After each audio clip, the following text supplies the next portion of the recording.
অধ্যায়ের নাম হচ্ছে সেক্স ডিটারমিনেশন। আমরা সেক্স ডিটারমিনেশন কি সেগুলো সম্পর্কে একটু তথ্য জেনে নিই। দেখো, মানুষের চিরন্তন চাহিদা আছে অনাগত শিশুটি পুত্র হবে না কন্যা হবে সেটা জানার আকাঙ্ক্ষা চিরন্তন। তথাপি আজ পর্যন্ত কিন্তু অনাগত শিশুটি কি হবে সেটা কিন্তু আগেই জানতে পারে না। এটা নিয়ে অনেক তত্ত্ব আছে, অনেক মতভেদ আছে, বা কাঙ্ক্ষিত বা ইচ্ছা মাফিক পুত্র বা কন্যা সন্তান লাভ করার উপায় নেই, এটা আমরা সবাই জানি। প্রাচীনকাল থেকে এই লিঙ্গ নির্ধারণ দিয়ে অত্যন্ত ভ্রান্ত ধারণা প্রচলিত ছিল, যা এখনো আছে। যেমন প্রখ্যাত গ্রিক দার্শনিক হিপোক্রেটাস, তার ধারণা ছিল যে পিতামাতার দৈহিক শক্তির উপর সন্তানের লিঙ্গ নির্ভর করে, অর্থাৎ পিতা বলবান হলে পুত্র সন্তান আর দুর্বল হলে পারে কন্যা সন্তান। একইভাবে গ্যালন মনে করতেন যে ডান দিকের ডিম্বাশয় উৎপন্ন ডিম্বাণু পুত্র সন্তানের এবং বাম দিক থেকে কন্যা সন্তানের জন্ম দেয়। একইভাবে লিয়েন হুক মনে করতেন শুক্রাণু ও ডিম্বাণুর মধ্যেই অনাগত শিশুর প্রতিচ্ছবি বা ক্ষুদ্রতম সংস্করণ থাকে। আমাদের দেশে এখনো প্রচলিত আছে, গ্রামের অনেক মায়েরা বলে থাকেন যে গর্ভাবস্থায় মাতা বেশি খাবার গ্রহণ করলে পারে কন্যা সন্তান এবং কম গ্রহণ করলে পুত্র সন্তান হয়। যাই হোক, এটা এই ভ্রান্ত ধারণাগুলো আমাদের সমাজে এখন আছে।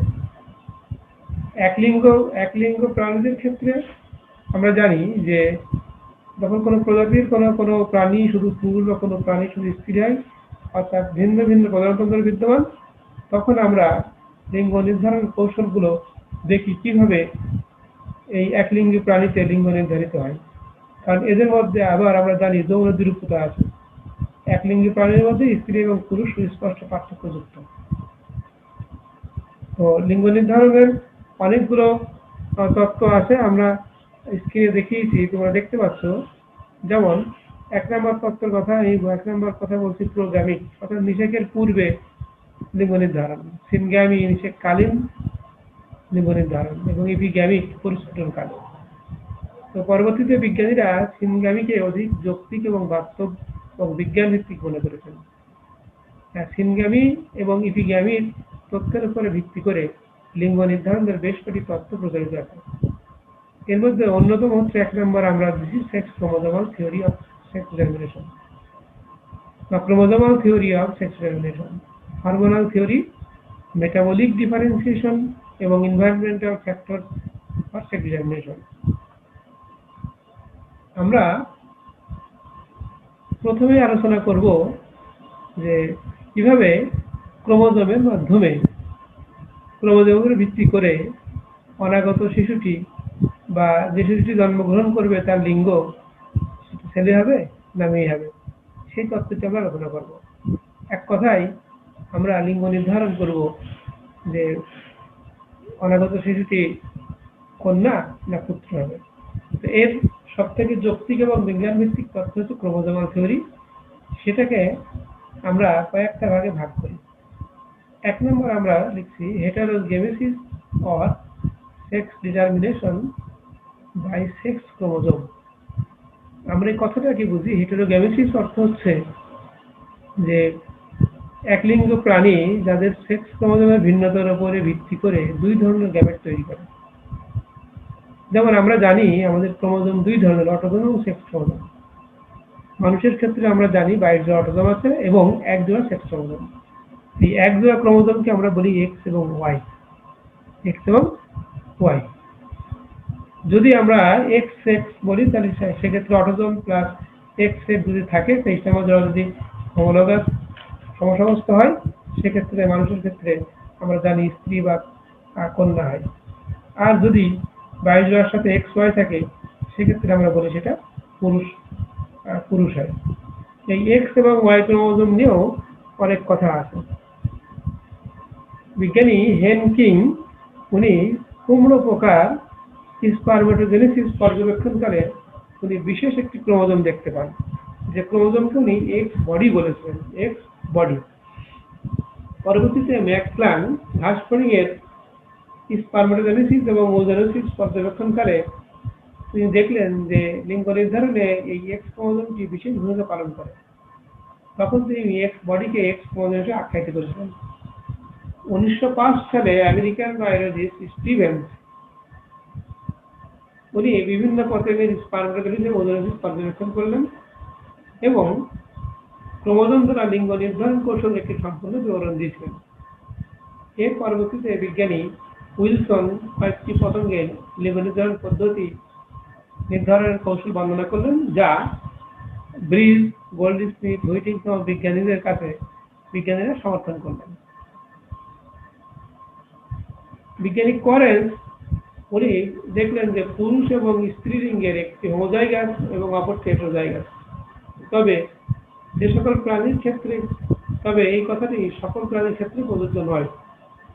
ক্রোমোজোম লিঙ্গ নির্ধারণে সুস্পষ্ট ভূমিকা পালন করে। আমরা এই লিঙ্গ নির্ধারণে ক্রোমোজোমকে আমরা সেক্স ক্রোমোজোম বলি। স্টিভেন লক্ষ্য করেন যে স্ত্রী পতঙ্গ সোমাটিক কোষে এক্স ক্রোমোজোমের সকল ক্রোমোজোম হোমোলোগাস থাকে, কিন্তু পুরুষে এক্স ক্রোমোজোমের কোনো হোমোলোগাস সাথী নেই, বরং ওখানে একটি ভিন্ন আকৃতির ক্রোমোজোম থাকে, যাদেরকে উনি ওয়াই ক্রোমোজোম বলে আখ্যায়িত করেছিলেন। অর্থাৎ এই সেক্স ক্রোমোজোম আমরা এখন বুঝতে পারলাম যে প্রাণীতে সেক্স ক্রোমোজোম এক্স এবং ওয়াই, তবে কোনো কোনো প্রাণীর ক্ষেত্রে ওয়াই ক্রোমোজোম থাকে না। এজন্য আমরা সেক্স ক্রোমোজোমকে এক্স ওয়াই বা হেটেরোজোম বলি, এবং যে ক্ষেত্রে থাকে না ওয়াই ক্রোমোজোম আমরা এক্স নট বলি, এক্স নট। কোনো কোনো প্রাণীতে এটা আবার একটু ভিন্নতা আছে, আমরা এখন দেখব। হেটেরোগ্যামেসিস আমরা যেটা বললাম, এখানে দেখব যে ভিন্ন গ্যামেট যেখান থেকে তৈরি হয় সেখানে কিভাবে আমরা লিঙ্গ নির্ধারিত হয়। আমরা হেটেরোগ্যামেসিসের 1 নম্বর লিখছি হেটেরোগ্যামেটিক মেল। এই কথাটির অর্থ হচ্ছে পুরুষ প্রাণীতে 2 ধরনের গ্যামেট তৈরি হয়। আমরা এখানে দেখতে পাচ্ছি পুরুষের জিনোটাইপে XX, XY টাইপ। এই পদ্ধতিতে আমরা সাধারণত মানুষ, ড্রসোফিলা, লিগিয়াস পতঙ্গ সহ বেশ কিছু উদ্ভিদে এই পদ্ধতিতে লিঙ্গ নির্ধারিত হয়। এই পদ্ধতিকে আমরা বলি হেটেরোগ্যামেটিক মেল, অর্থাৎ এখানে পুরুষটি হেটেরোগ্যামেসিস বা 2 ধরনের গ্যামেট তৈরি করে। যেমন আমরা দেখলাম অটোজোমের সাথে এখানে XX বা XY আছে। আমরা যদি এখানে স্ত্রীকে XX ধরি, তাহলে স্ত্রী সবসময় এখানে X গ্যামেট তৈরি করে, কিন্তু পুরুষের যে গ্যামেট তৈরি হয় শুক্রাণু, সেখানে X এবং Y দুটো ভিন্ন গ্যামেট তৈরি হয়। এজন্য আমরা পুরুষকে সবসময় বলি হেটেরোগ্যামেটিক মেল। আমরা লক্ষ্য করে নিই, ক্রসের মাধ্যমে দেখি, তোমরা দেখতে পাচ্ছ। আমি এখানে দেখো প্যারেন্ট আমি ফিমেল নিচ্ছি, সেখানে আমি ডিপ্লয়েড অবস্থা দেখিয়েছি টয়েসে বা এটা অটোজোম এবং সেক্স ক্রোমোজোম। এটা মানুষের ক্ষেত্রে হয়, তাহলে এটা এই আছে 22 জোড়া, এটা একটা এই জোড়া। একইভাবে আমরা মেলে দেখলাম যে অটোজোমের সাথে আছে XY। এখন ফিমেল থেকে দেখো দুটো গ্যামেটই একই ধরনের তৈরি হয়েছে, কিন্তু যখন মেল হলো তখন দেখো গ্যামেট দুটো ভিন্ন হলো।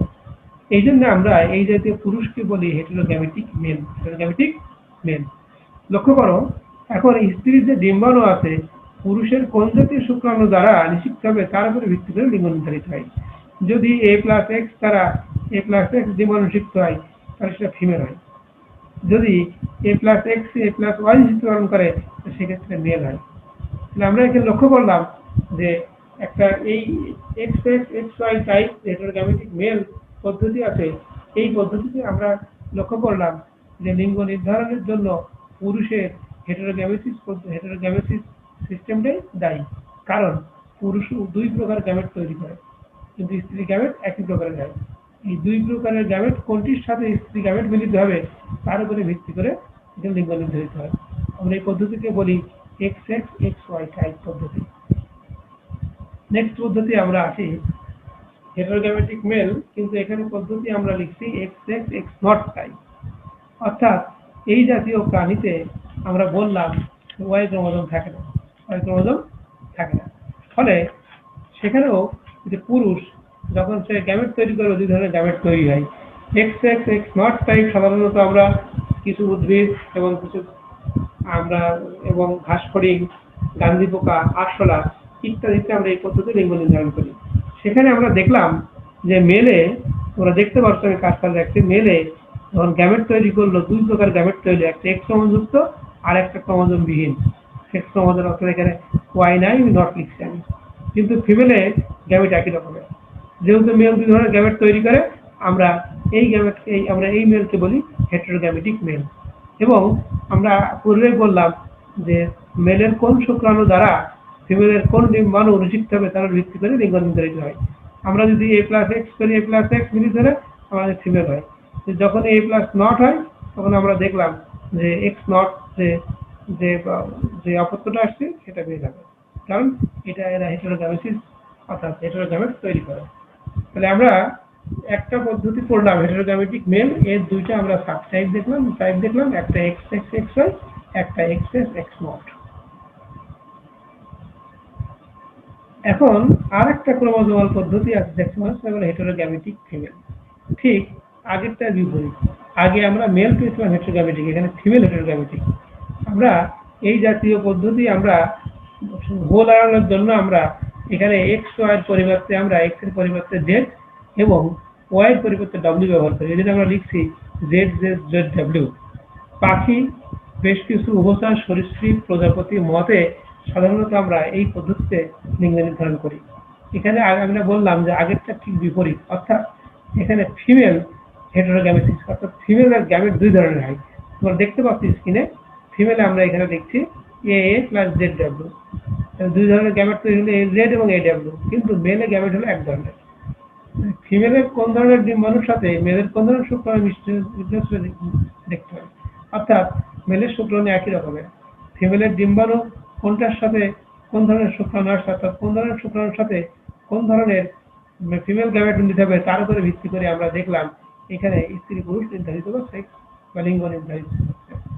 এই পদ্ধতি আমরা বললাম Z টাইপ, এখানে ফিমেলের দুই ধরনের ভিন্ন ধরনের গ্যামেট তৈরি হয়, এই জন্য একে বলা হয় ফিমেল হেটেরোগ্যামেটিক ফিমেল।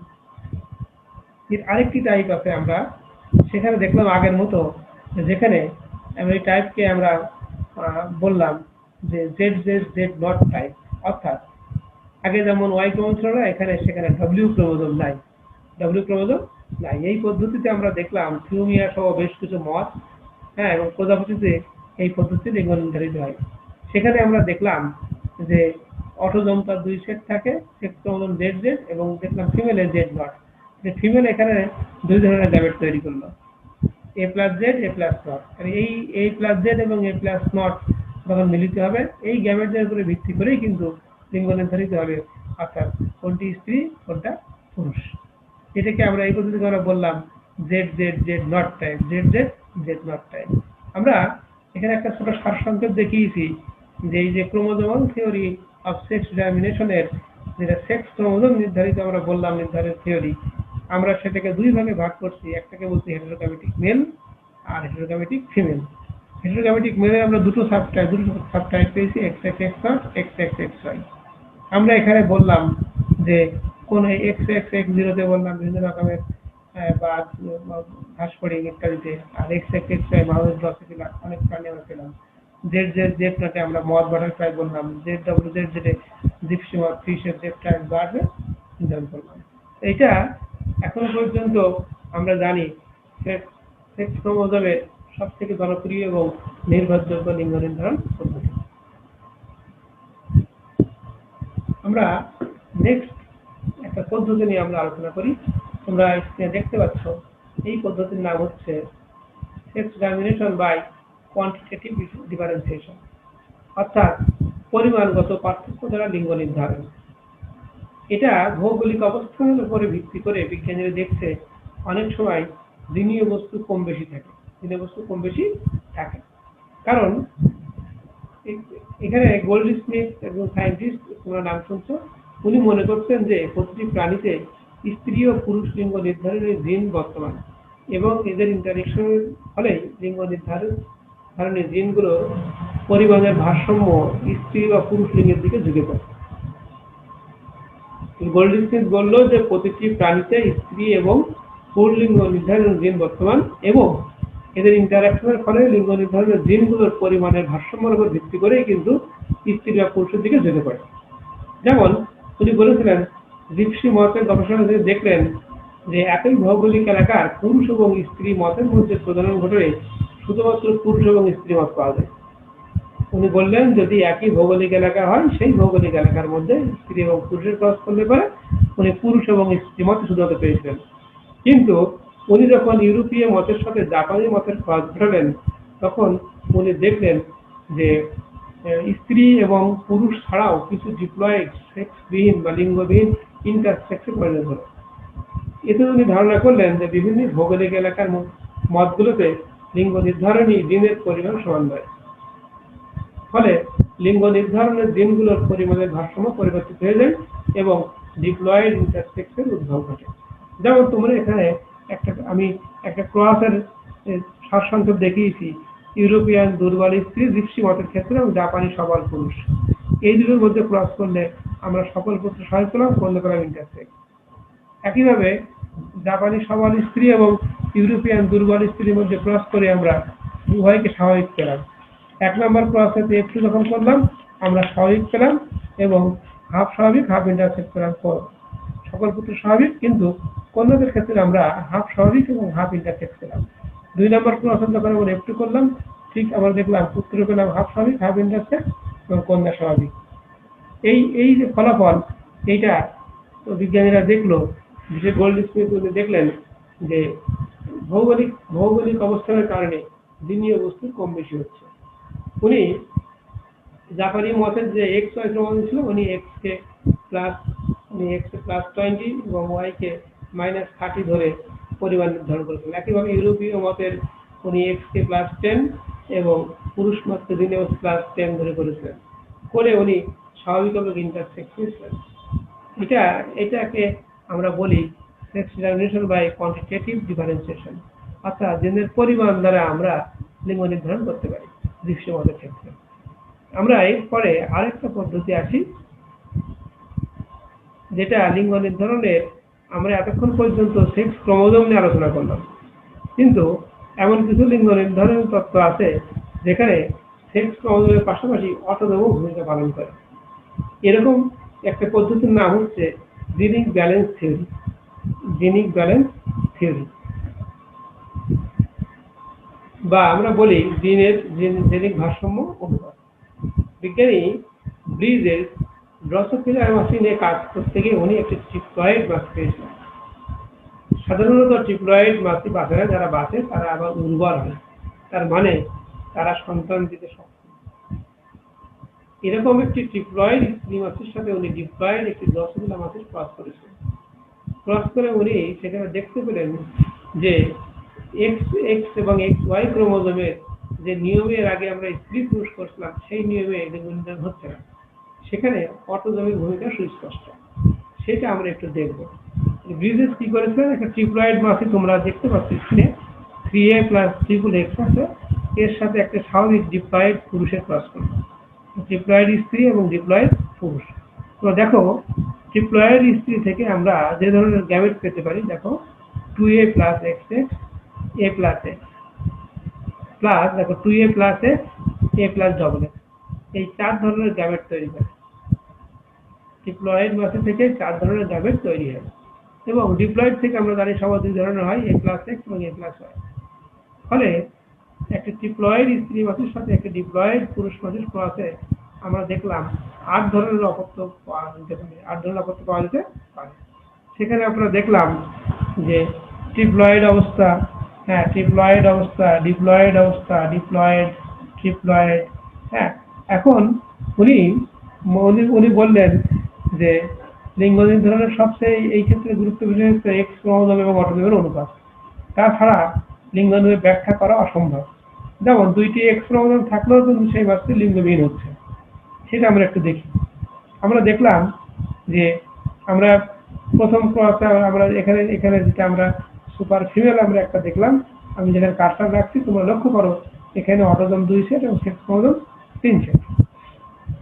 ব্রিজেস বললেন যে অটোজোম এবং সেক্স ক্রোমোজোম এবং অটোজোমের যে রেশিও, সেই অনুপাতের উপরে ভিত্তি করে লিঙ্গ নির্ধারিত হয়।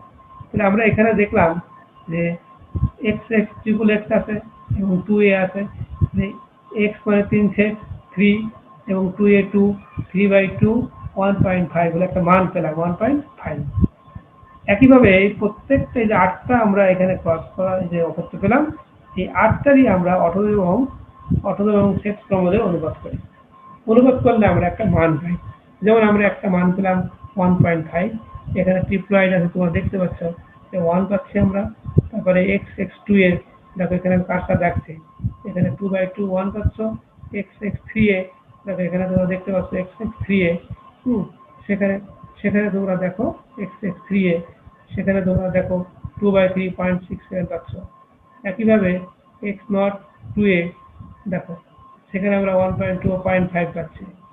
XY এখানে কিন্তু Y ক্রোমোজোমকে এভাবে ধরা হয় না, শুধুমাত্র সেক্স X ক্রোমোজোম ধরা হয়। এটা হ্যাঁ, তোমরা একটু লক্ষ্য রাখো যে শুধুমাত্র X ক্রোমোজোম এবং অটোজোম এটা এখানে বিবেচ্য বিষয়।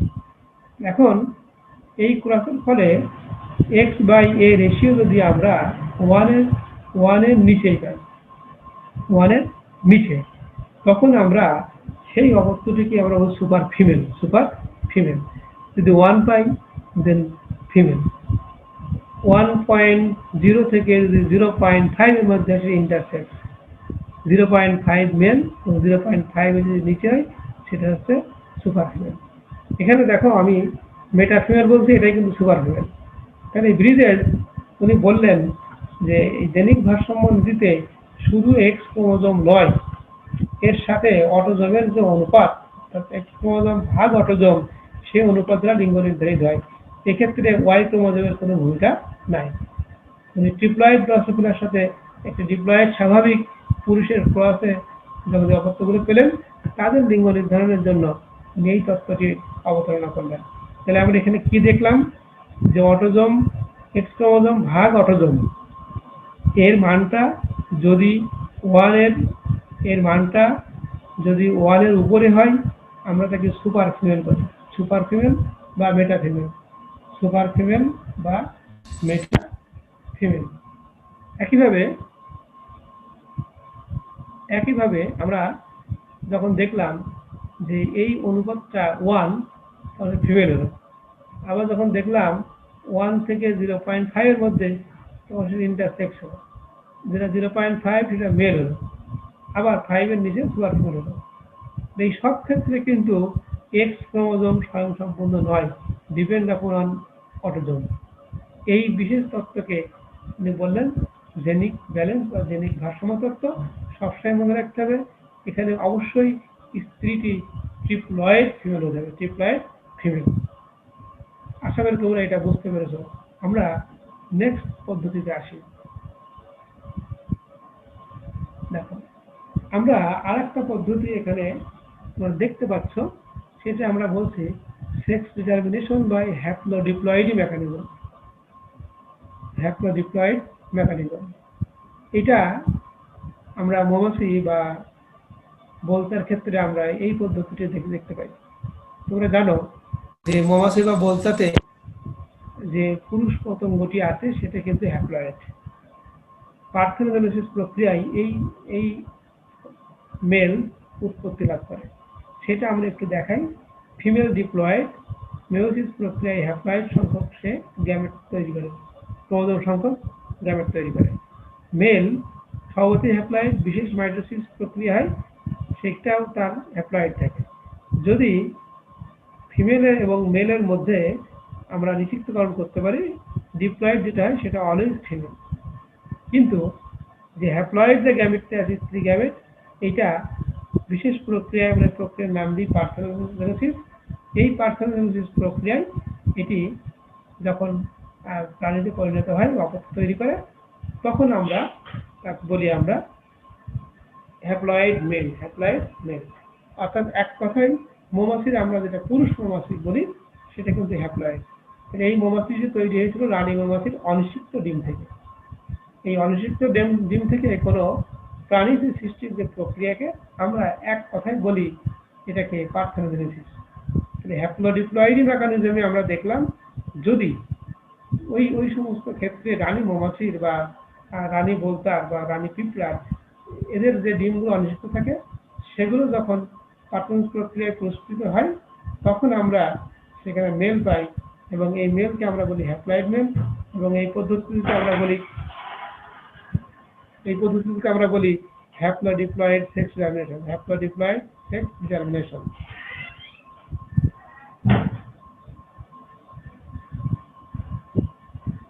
তোমরা স্ক্রিনে দেখতে পাচ্ছ আরেকটি পদ্ধতি, sex determination by single gene effect mechanism. এটা আমরা এক্স ওয়াই ক্রোমোজোম তো আছেই, তার সাপেক্ষে আমরা বললাম একটি বিশেষ জিন লিঙ্গ নির্ধারণের জন্য দায়ী। এই জন্য আমরা একে বলি একটি মাত্র জিন দ্বারা লিঙ্গ নির্ধারণ। সম্পূর্ণ সেক্স ক্রোমোজোম বা অটোজোম ছাড়াও কোনো জীবে একটি মাত্র জিন লিঙ্গ নির্ধারণে গুরুত্বপূর্ণ ভূমিকা পালন করে, বা আমরা বলি যে একটি জিন নিয়ন্ত্রিত লিঙ্গ নির্ধারণ। যেমন আমরা এখানে ড্রসোফিলা ট্রান্সফর্মার জিন নিয়ে কথা বলছি। এখানে ড্রসোফিলা মাসিতে এমন একটি জিন আছে যে জিনটিকে বলা হয় ট্রান্সফর্মার জিন। এই জিনটি হোমোলগাস দশায় যদি থাকে সেক্ষেত্রে স্ত্রী মাসি বন্ধ পুরুষ মাসিতে রূপান্তরিত হয়ে যায়। আমরা কি বললাম, যদি স্ত্রী মাসিতে হোমোলগাস অবস্থায় এই ট্রান্সফর্মার জিনটা যদি থাকে সেটা বন্ধা পুরুষে পরিণত হয়। কিন্তু মজার ঘটনা, স্বাভাবিক পুরুষ মাসিতে এই জিনটি হোমোজাইগাস দশায় থাকলে পরেও তার লিঙ্গের কোনো পরিবর্তন ঘটে না। অর্থাৎ আমরা এখানে যেটা বললাম, দেখো তোমরা, ট্রা যদি থাকে হোমোজাইগাস অবস্থায় কোথায়, স্ত্রীতে, সেই স্ত্রী টার্ন ইনটু আমরা বললাম বন্ধা পুরুষ। কিন্তু পুরুষে হোমোজাইগাস অবস্থা থাকলেও এর কোনো পরিবর্তন হয় না। একইভাবে ভুট্টাতেও এই জাতীয় একটি জিনের মাধ্যমে লিঙ্গ নির্ধারণ আছে। সেখানে আমরা যেমন আমরা বলছি যে ভুট্টা গাছ সাধারণত উভলিঙ্গ, তবে এখানে একটি মিউটেন্ট জিন আছে যা পুরুষ পুষ্পগুলোকে টাসেল এবং স্ত্রী পুষ্পগুলোকে ইয়ারে পরিণত করতে সক্ষম হয়। তোমরা দেখছো মেল ফলোয়ার টাসেল এবং মিউটেন্ট জিনের কারণে ফিমেল ফলোয়ার ইয়ারে পরিণত হয়। এর ফলে একটি মিউটেন্ট জিনের ফলে ভুট্টা গাছে দেখলাম আমরা তার পুষ্পের বা তার লিঙ্গ ভেদের পরিবর্তন সৃষ্টি হয়। তাহলে প্রিয় শিক্ষার্থীরা, তোমরা দেখতে পেলে যে অনেকগুলো পদ্ধতি আমরা এখানে বললাম। সব পদ্ধতিগুলো কিন্তু ক্রোমোজোমাল তত্ত্ব। এর মূলে আছে এক্স ক্রোমোজোম এবং Y chromosome, that is sex chromosome. আমরা বললাম যে সেক্স ক্রোমোজোমাল যে তত্ত্বগুলো আছে, ক্রোমোজোমাল তত্ত্ব, সেখানে আমরা মেল ফিমেল হেটেরোগ্যামেটিক বা হেটেরোগ্যামেসিস এগুলো পড়লাম। তারপরে আমরা হ্যাপ্লোডিপ্লয়েড পড়লাম, জেনিক ব্যালেন্স পড়লাম, কোয়ান্টিটেটিভ বললাম। সর্বশেষে আমরা বললাম sex determination by single gene effect, একটি জিন দ্বারা সেক্স নিয়ন্ত্রণ। এখন তোমরা লক্ষ্য করো, এই ক্রোমোজোম বাদেও আরো কিছু ফ্যাক্টর আছে যেগুলো লিঙ্গ নির্ধারণের ক্ষেত্রে গুরুত্বপূর্ণ ভূমিকা পালন করে। যেমন hormonal theory of sex determination. লিঙ্গ নির্ধারণের ক্ষেত্রে আমরা বললাম যেখানে হরমোনাল মতবাদ, হরমোনের ভূমিকা, এটি আমরা উদাহরণ হিসাবে ফ্রি মার্টিন গাভীর কথাটি বলতে পারি। ফ্রি মার্টিন গাভী দীর্ঘদিনের অভিজ্ঞতা থেকে গোমহিষ পালকগণ লক্ষ্য করেছেন যে যমজ বাছুরের একটি এড়ে বাছুর হয় এবং অন্যটি বকনা বাছুর হলেও সেই বকনা বাছুর সাধারণত বন্ধা হয় এবং শারীরিক দিক থেকে কিন্তু অস্বাভাবিক হয়। এ ধরনের অস্বাভাবিক বন্ধা বকনা বাছুরকে বা কন্যা সন্তান, সেটাকে আমরা ইংরেজিতে বলি free Martin cow, free Martin নামে আখ্যায়িত করি। আমেরিকার আমরা জানি যুক্তরাষ্ট্রের শিকাগো বিশ্ববিদ্যালয়ে ডক্টর লিলি যমজ বাছুরের ভ্রূণদশার উপরে বিস্তারিত গবেষণা চালিয়ে তিনি এর কারণ নির্ণয়ে সক্ষম হয়েছিলেন। তার মতে, যখন জরায়ুতে যমজ বাছুর দুটো থাকে, সেখানে আমরা দেখলাম যে এখানে মেল এবং ফিমেল বাছুর আছে, কিন্তু এদের অমরার মধ্য দিয়ে রক্তবাহিকার সংযোগ থাকে, যার মাধ্যমে হরমোনের আদান প্রদান সম্ভব হয়। তার মধ্যে এই বাছুরদের মধ্যে হরমোনের আদান প্রদান সম্ভব হয়। সাধারণত প্রথমেই এখানে পুরুষ হরমোন খরিত হয়। এই পুরুষ হরমোন অমরার মাধ্যমে রক্তবাহিকা দিয়ে স্ত্রী বা বকনা বাছুরের দেহে প্রবেশ করে। ফলে এই বাছুরটি স্বাভাবিকভাবে অসম্পূর্ণ স্ত্রী বাছুর হিসাবে সে জন্মলাভ করে। আমরা যেটা বলতে চাচ্ছি সেটা হচ্ছে যে এই ক্ষেত্রে আমরা বললাম যে যমজের ক্ষেত্রে প্রথমে পুরুষ হরমোন খরিত হয়, পুরুষ হরমোন ক্ষপিত হলে পরেও অমরার মাধ্যমে রক্তবাহিকা দিয়ে এটি স্ত্রী যে বাছুরটি ছিল তার দেহে কি হয়, পুরুষ হরমোনটি চলে আসে, ফলে তার উপরে লিঙ্গ নির্ধারণের উপরে প্রভাব ফেলে এবং দেখা গেল যে সেই স্ত্রীটি অসম্পূর্ণ স্ত্রীতে পরিণত হয়। আমরা এই জাতীয় বকনা বাছুরকে ফ্রি মার্টিন গাভী হিসেবে আখ্যায়িত করি। এইগুলো এরা পরে বন্ধ হয়, কিন্তু এদের দৈহিক গঠনও কিছুটা অস্বাভাবিক থাকে। ঠিক এরকম একটি ঘটনা আছে মানুষের ক্ষেত্রে, সিডো হার্মাফ্রোডাইট ইন ম্যান। লিঙ্গ নির্ধারণের জন্য জিনের ভূমিকা অত্যন্ত সুস্পষ্ট হওয়া সত্ত্বেও অনেক ক্ষেত্রেই হরমোনের প্রভাব জিনের স্বাভাবিক প্রকাশকে বাধাগ্রস্ত করে। আমরা অনেক সময় দেখি মানুষের দেহে স্ত্রী এবং পুরুষ বৈশিষ্ট্য প্রাথমিক এবং আমরা বললাম মাধ্যমিক যে যৌন লক্ষণগুলো আছে সেগুলো সবই কি প্রকাশেও ধরা রয়েছে। অর্থাৎ এ ধরনের স্ত্রীতে উভয় বৈশিষ্ট্য এ ধরনের মানুষে স্ত্রী এবং পুরুষ উভয়ের বৈশিষ্ট্যই কি প্রকাশিত হয়। সাধারণত এ ধরনের মানুষকে আমরা মরফোডাইট বলি। মরফোডাইট শব্দটি আমরা জানি যে গ্রিক হার্মোফ্রোডাইটের অপভ্রংশ। তবে প্রাণী জগতে হার্মোফ্রোডাইট বা উভলিঙ্গ অত্যন্ত স্বাভাবিক ব্যাপার। এই জন্যে হার্মোফ্রোডাইট প্রাণীগুলো যদি স্বাভাবিকভাবে শুক্রাণু এবং ডিম্বাণু তৈরি করতে সক্ষম হয়, কিন্তু মরফোডাইট যারা তারা কিন্তু স্বাভাবিকভাবে শুক্রাণু বা ডিম্বাণু উৎপাদনে সক্ষম নয়। তাই এই জাতীয় মানুষগুলোকে বা আমরা অন্যান্য প্রাণীগুলোকে মরফোডাইট বা হার্মোফ্রোডাইট না বলে আমরা এক কথায় সিডো হার্মোফ্রোডাইট বলি। বিজ্ঞানীরা দেখছে যে এই জাতীয় মানুষের হরমোনাল থেরাপি বা ট্রিটমেন্টের ফলে তাদেরকে লিঙ্গে পরিবর্তন হবে এবং উর্বর ক্ষমতাযুক্ত কি সম্পন্ন মানুষে পরিণত করা যায়। তাহলে আমরা দুটো জিনিস এখানে পড়লাম হরমোনাল থিওরিতে। একটা আমরা পড়লাম যে আমরা বললাম ফ্রি মার্টিন গাভী, আর একটা বললাম সিডো হার্মাফ্রোডাইট। এই উভয় ক্ষেত্রে আমরা দেখলাম হরমোনের বিশাল একটা গুরুত্বপূর্ণ ভূমিকা আছে তার লিঙ্গ নির্ধারণে। আমরা একে হরমোনাল থিওরি বলি লিঙ্গ নির্ধারণের ক্ষেত্রে। তোমরা আরেকটা হেডিং তোমরা দেখতে পাচ্ছ, সেক্স ডিটারমিনেশন বাই এনভায়রনমেন্ট, অর্থাৎ পরিবেশ দ্বারা লিঙ্গ নির্ধারণ। এটা আমরা দেখলাম বিজ্ঞানীরা দেখছে যে কোনো কোনো প্রাণীর ক্ষেত্রে যে পরিবেশ গুরুত্বপূর্ণ ফ্যাক্টর হিসেবে কাজ করে লিঙ্গ নির্ধারণের জন্য। এর একটি উদাহরণ তোমাদের সাথে আলোচনা করি। তোমরা জানো ইকুইরিড একটি প্রাণী আছে, তার নাম হচ্ছে বন্দেলিয়া ভিডিস, সামুদ্রিক প্রাণী। এই প্রাণীতে চরম যৌন দুর্বলতা দেখা যায়। সমুদ্রের অগভীর জলে প্রায় নিশ্চল জীবনযাপনকারী স্ত্রী প্রাণীটি কয়েক ইঞ্চি লম্বা হয়, কিন্তু পুরুষ প্রাণীটি অতি ক্ষুদ্র এবং এক কোষীয় অপেক্ষা বেশি বড় হয় না, যা স্ত্রী প্রাণীর জরায়ুতে অবস্থান করে এবং স্ত্রী প্রাণীর জরায়ুতে স্থায়ী পর্যায়ে বসবাস করে। এখন প্রিয় শিক্ষার্থীরা, তোমরা ইতিপূর্বে জেনেছ যে পরজীবী হতে হলে পরে দুটো ভিন্ন প্রজাতির জীব হতে হয়, কিন্তু ব্যতিক্রম আছে। একটি প্রজাতির দুটো মেল এবং ফিমেল তারা কিন্তু সহাবস্থানের মাঝে পরজীবিতা প্রদর্শন করে। সেটা কোন প্রাণী? এই বন্দেলিয়া ভিডিস, একটি ইকুইরিড প্রাণী। সেখানে কি হলো, আমরা বললাম যে সাধারণত মেলটা যখন ওর প্রবস্থিতিতে খাবার নিয়ে ওর জরায়ুতে অবস্থান করে, সেটার আর দৈহিক বৃদ্ধি হয় না এবং মেলটা তার দেহে স্থায়ীভাবে পরজীবী থেকে যায়। এবং বিজ্ঞানীরা দেখছে যে সদস্যগুলো প্রাণীতে ফ্রি লিভিং, তারা সবাই স্ত্রী হয়, যেগুলোই পরজীবিতে বরণ করে সেগুলোই কি মেল হয়ে যায়। এই জন্যে এর উপরে পরিবেশের একটা প্রভাব আছে। আমরা এই পদ্ধতিকে বলি সেক্স ডিটারমিনেশন বাই এনভায়রনমেন্ট। আমরা নেক্সট পদ্ধতির নাম দিছি sex determination by metabolic differentiation. Sex determination by metabolic differentiation. তোমরা লক্ষ্য করো, বিপাক বৈষম্য দ্বারা লিঙ্গ নির্ধারণের কিছু প্রমাণ পাওয়া গেছে।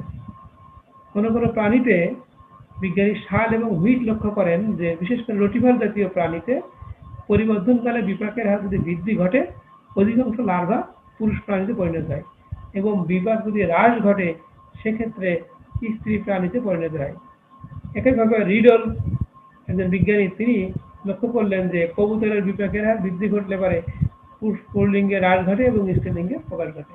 অর্থাৎ এখানে বিপাক সরাসরি লিঙ্গ নির্ধারণের সাথে জড়িত।